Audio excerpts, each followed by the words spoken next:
Good evening, everybody. I'm David Shephard, and welcome to our Thursday Facebook Live.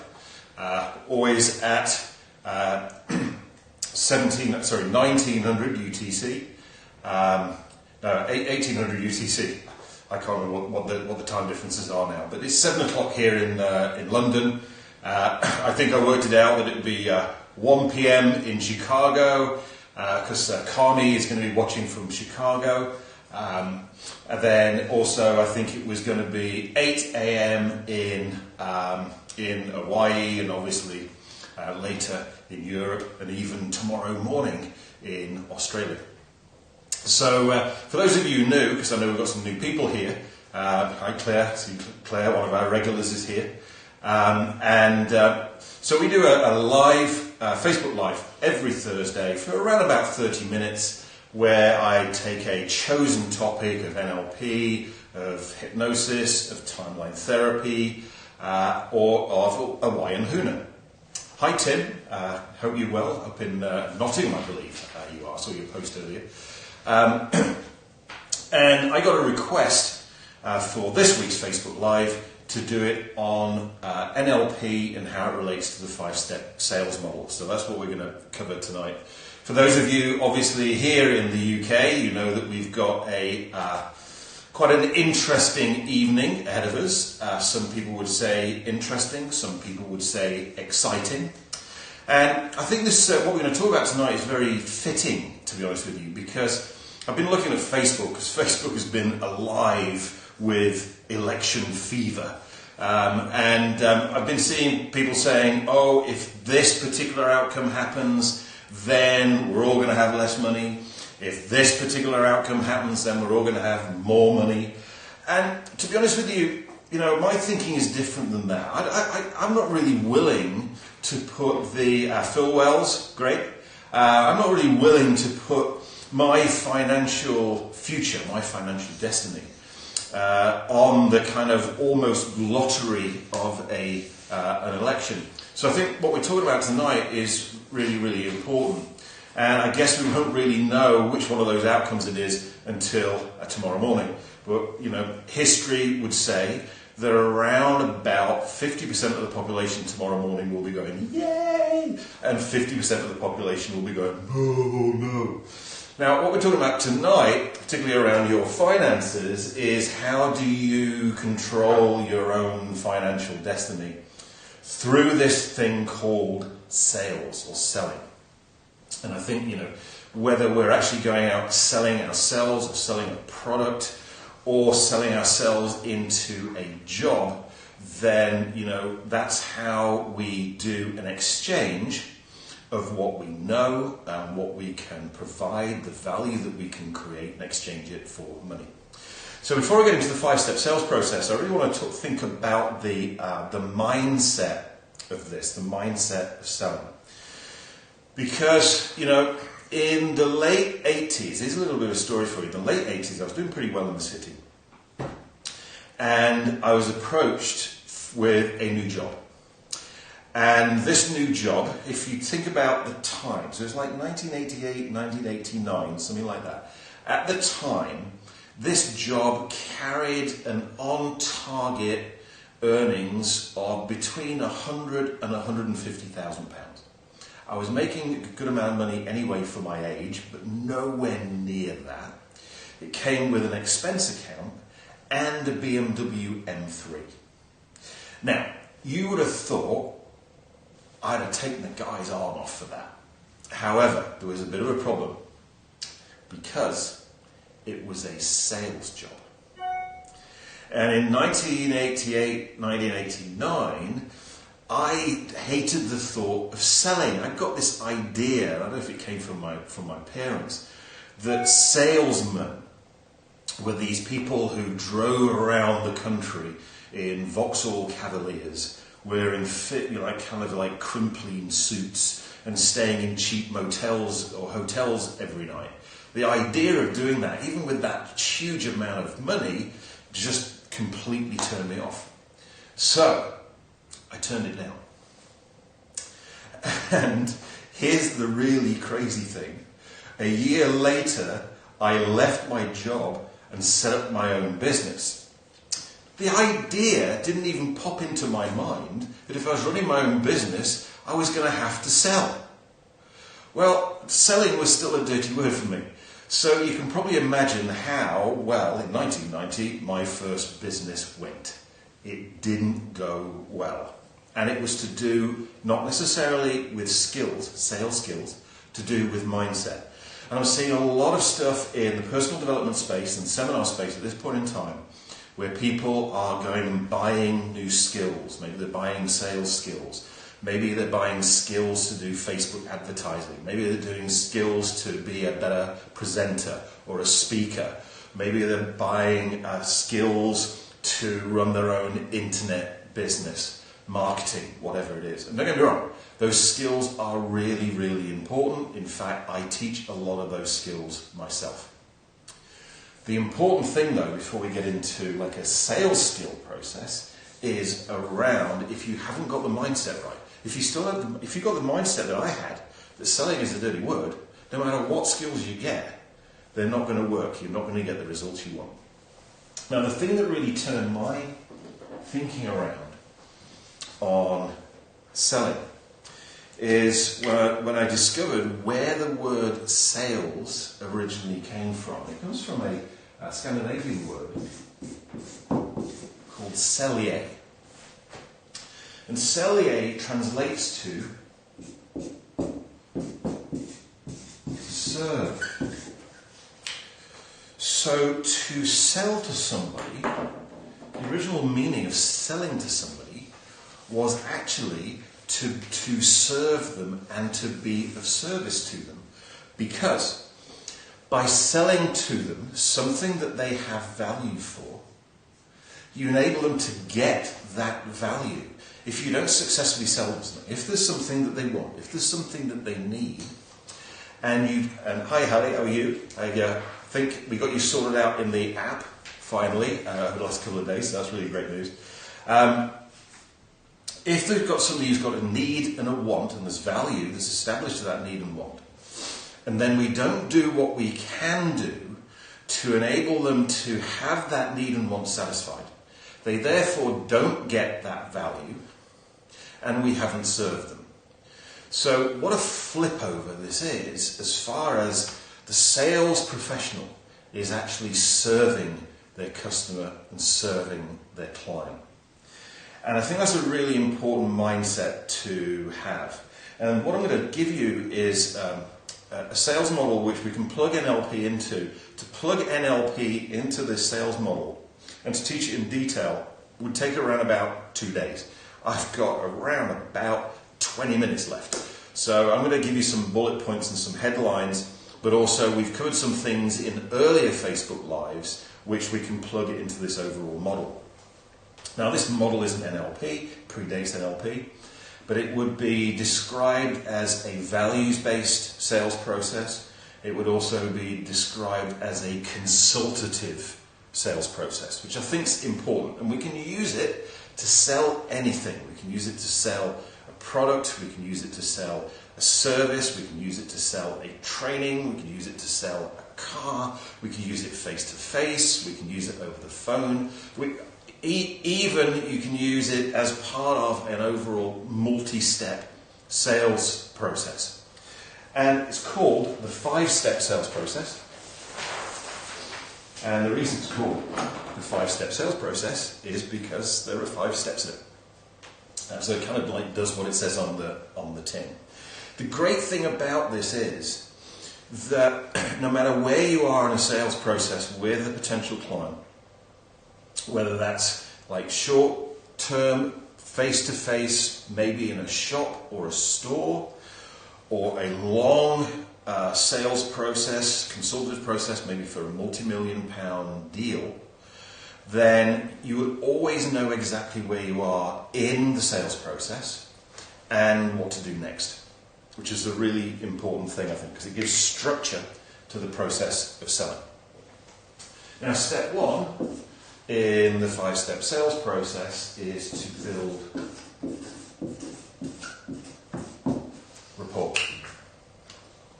So building rapport, there are some specific techniques in NLP, which you can find in the David Shephard app. But essentially, face-to-face, they would be the ideas of matching and mirroring physiology. Over the phone, it would be matching voice tonality. And also in written communication, it would be matching the person's preferred representational system, whether they preferred pictures, sounds, feelings, or thinking. Yeah. And the whole process with this is to pace the client where they are now. So this is also a process built around the NLP model of pace, pace, pace, and then lead. What rapport does is it creates an environment of trust, of safety, and of feeling comfortable. In fact, there's been a number of studies that have found that, in actual fact, people would rather stay with a particular supplier, even though they got a better offer from a price point of view. They'd rather stay with a more expensive supplier because they liked that supplier more than the person that was offering them a better deal. So rapport is really about building long-term relationships, rather than quick win, long-term win-win relationships. And there's a number of techniques that we can do that, which we can even start using before we meet the client face-to-face. Then step 2 is asking questions. Now here, obviously, we're asking questions as to what it is the client wants and needs, what their outcomes are. But already in earlier Facebook Lives, we've covered some other interesting questioning techniques. Like there was an earlier Facebook Live which enabled us to discover certain meta-programs.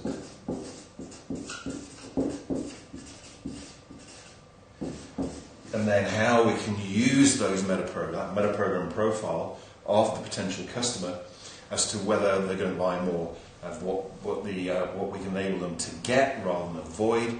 But also, if you think about the meta-program of the adaptation response, which we covered several weeks ago, then it tells you exactly how you need to go about closing the person, which is step 5.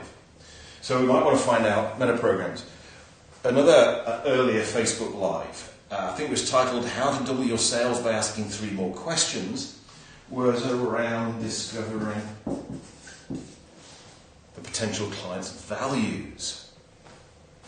And one that we haven't covered yet, and I may cover in a later Facebook Live because somebody has actually asked me to cover this, and I'm just getting my head around how I can do it usefully in the 30 minutes that we have, is strategies. In that we have decision-making strategies in order and sequence of pictures, sounds, feelings and self-talk that enables us to make a decision. And if we know what somebody's decision-making strategy is, then we can actually pace that to then lead them to the point where they make the decision. Now, that doesn't mean that they're going to decide in your favour. It just means they're going to decide. And for me, that is the most important thing. Because if the answer is no, I can either walk away or I can work with the client around, okay, so what we need to do to turn it from a no to a yes. If you say yes, great, deal's done. It's the people who go, I'll think about it, I'll get back to you, etc., that really the people that burn a lot of time and therefore a lot of money in the sales process. And we've discovered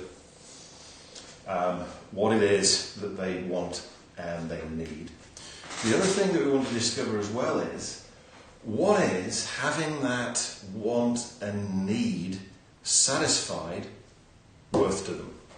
Which is step 3. Which is to establish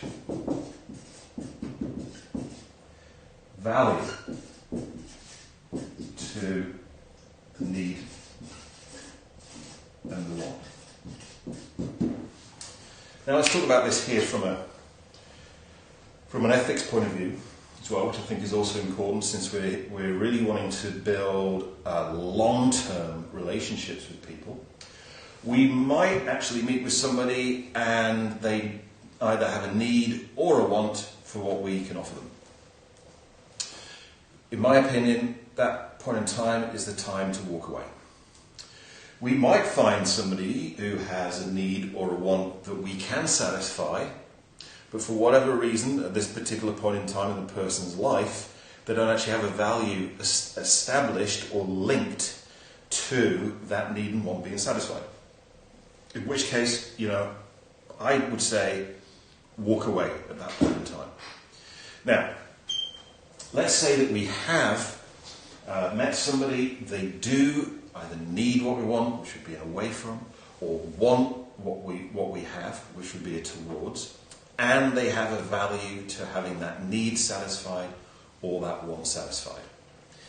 Now, I would say,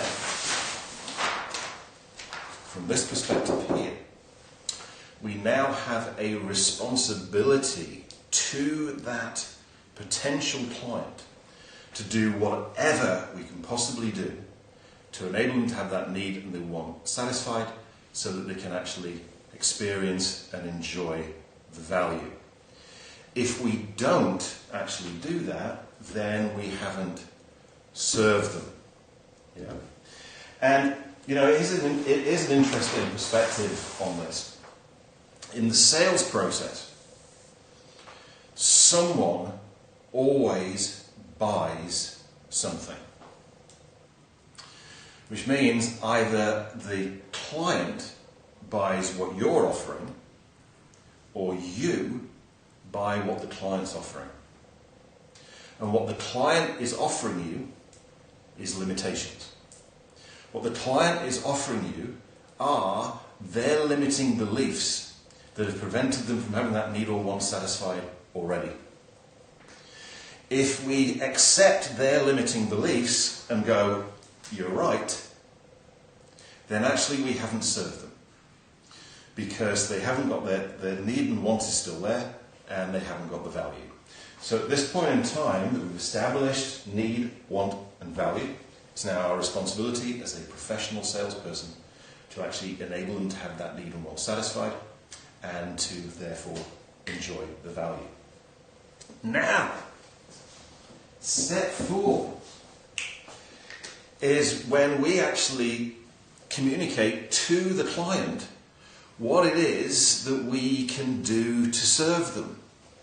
Whereas I think the archetypical salesperson is the guy that bowls in through the door and goes, I've got this, do you want to buy it? Without establishing whether the person needs it, wants it, what their values are, any of those kind of things. So only at step 4 are we doing what I guess in the old school of selling would be called pitching.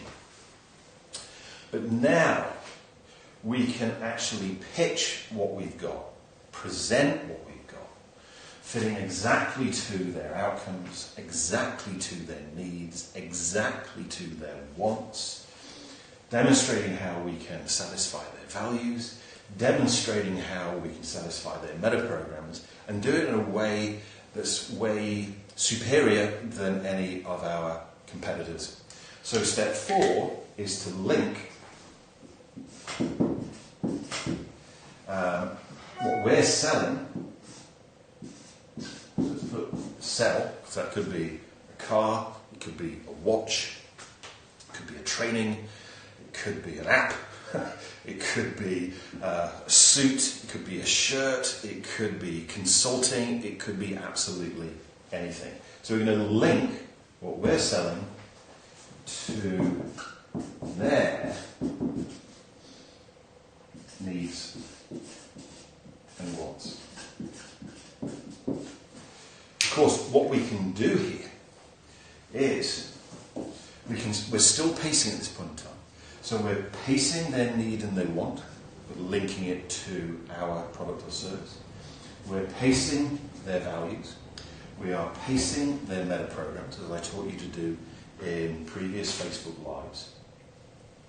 Linking the value that they have got to this need and want being satisfied to our product or service. And then, the important piece,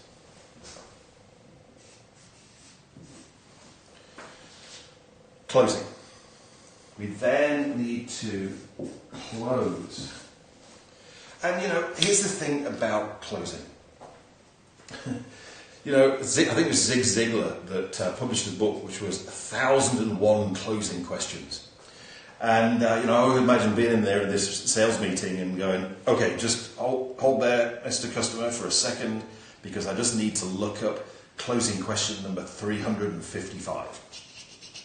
You go through the book. Now, a lot of people would a fear of closing because they fear rejection or any of these kind of things. But if you've done all of that well and completely before you get to the close is really comfortable, it's really easy. It doesn't mean that they're going to say yes, but it does mean that they'll easily say either yes or no. And even if it's no, all is not done at this particular point in time. So the close, asking for the business. And, rather than Zig Ziglar's 1,001 closing questions, I tend to have just one, which I think I got from my Mansfield upbringing, which is, do you want it or what? Which, of course, if you've done all of this at this point in time, and you ask them the question, do you want it or what? They'll be able to very, very easily answer the question, yes or no. Before you ask the question, do you want it or what? You, of course, pace their strategy. Summing up what you've been talking about here in the order and sequence of the pictures, the sounds, the feelings, the self-talk that will lead them then to when you close them, to then find it very, very easily to say yes or no. At this point in time, of course, they'll either say yes, great, the deal is done, or you'll get objections.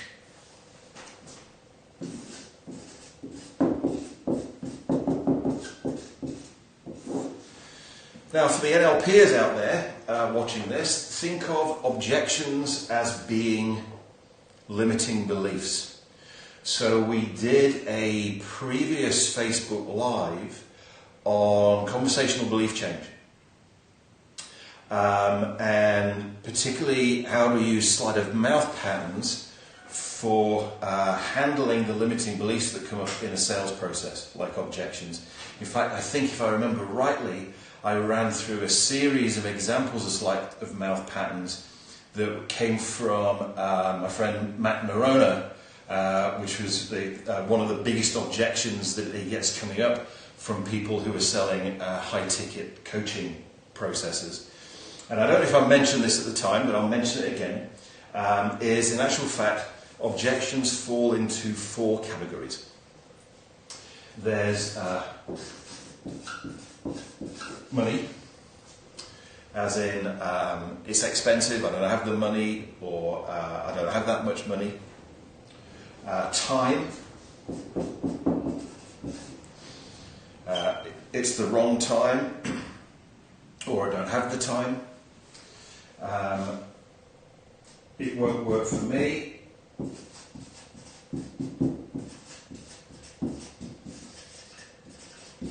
This is the person that thinks that their need or want is completely unique, completely different than anybody else's. So they're saying, well, I can see how it would work for other people, but it won't work for me. And the 4th one, I don't believe you.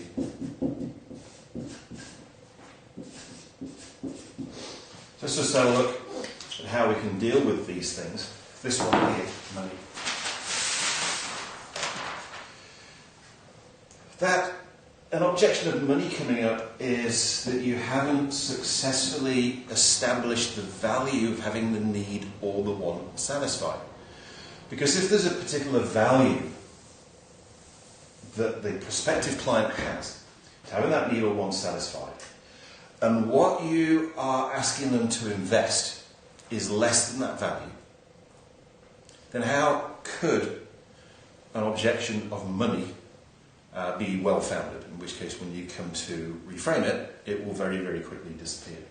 Equally, time is pretty well dealt with by that one too, because, you know, if I said to you, I've got this absolute guaranteed situation where for every pound, every dollar, every euro you put into something, you'll get £10, $10 or 10 euros out.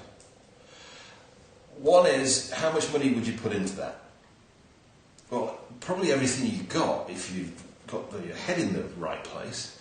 And then everything that you got back out of it, you put it back in again. Yeah.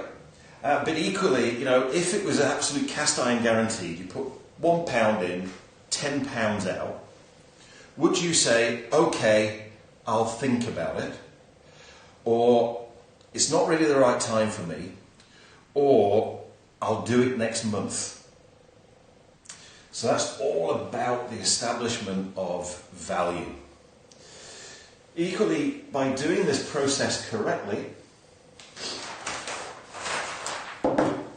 you will also create a huge amount of credibility and a huge amount of belief in yourself. Yeah, so that will tend to deal with that one. It would be just this one here. It won't work for me. If you get that come up as an objection, for me, that's that you didn't do sufficient work in asking the questions so that you can actually fine-tune what you've got for exactly what this particular client, what this particular prospect wants in their model of the world.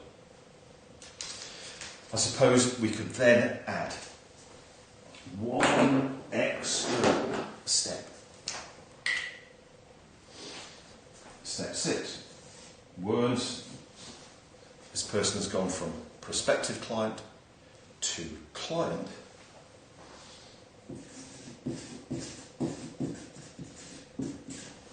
Ask for referrals. You know, a lot of our business is based on referrals.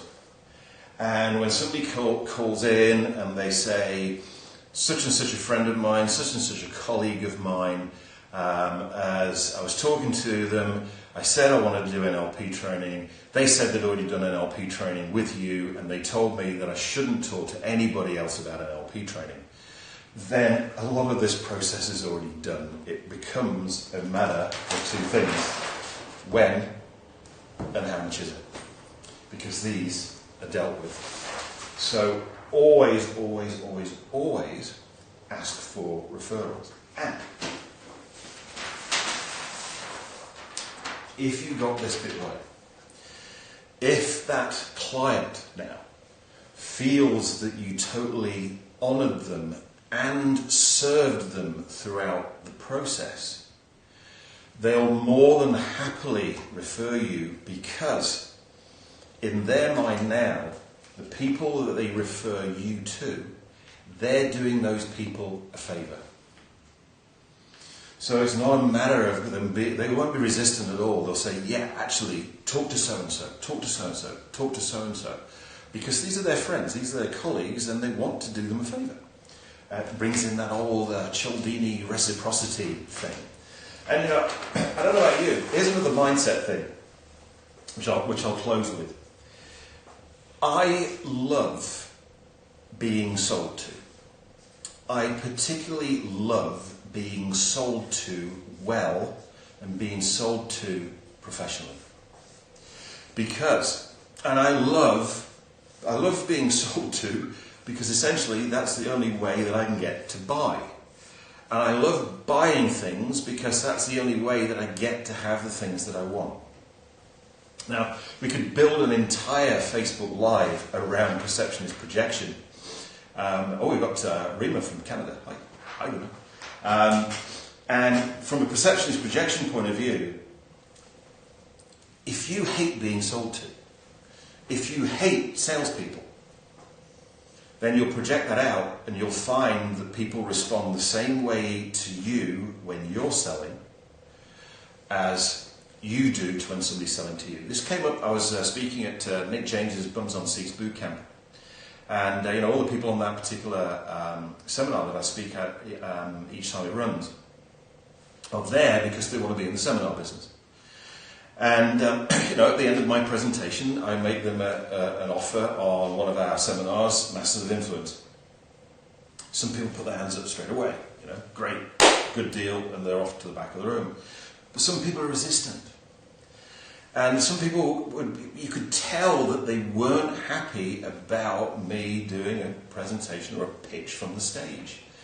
These people are people that want to put themselves in the same position as me, in the same position as Mick, in the same position as people like Andy Harrington, in the same position as people like Tony Robbins.